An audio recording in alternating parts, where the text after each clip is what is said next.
So for our last question, and we touched on a few of these kind of topics already, but where do you see the retail media space evolving over the next year, 5 years? And then kind of going forward, what do you see this landscape kind of looking like?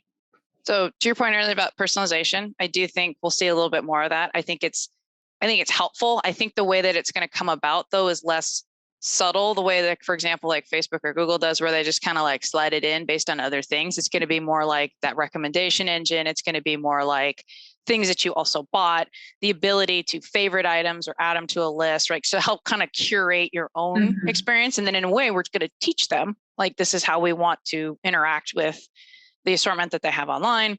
And then other pieces are, I'd be remiss if I didn't say programmatic. Walmart Trade Desk, that came out, obviously. We're looking for Kroger's PMP any day now. Target's already had this. And then there was a couple announcements recently about partnerships with, like, for example, Yahoo.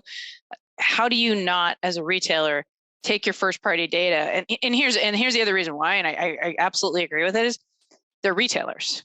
They're not media companies. And if we expect them to be both and do both really well, and they're living in the shadow of Amazon and Google, this isn't going to go well for us. Like, we're going to be very frustrated and it's going to feel slow. So if they can remove it from, like, essentially behind those walls of management or like, what do we say, the wall gardens, and get those into audiences that we can, buy through a platform like the Trade Desk or DV360 or whatever. Wow, look at that. Now you've taken it and you've given it to the people who this is what they do for a living, and let them run with it.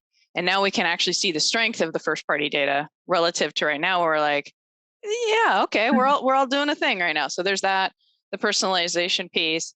I don't think we're going to see, obviously there's going to be a few more retailers that launch networks, everybody's who do it. I'm actually really curious to see how many more third-party marketplaces, like these little tiny ones that we see pop up.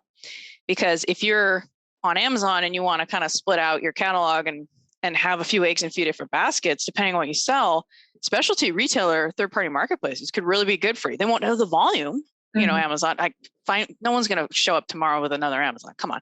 So why make that comparison? Why not instead dig in or lean into an audience? When someone selects the Home Depot to go shop at or Ulta, they have a very specific reason. They're not going, oh, I also need eggs, right? They went there for a reason.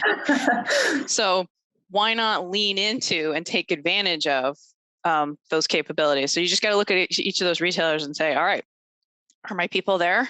And in which case, in this next year, lean in,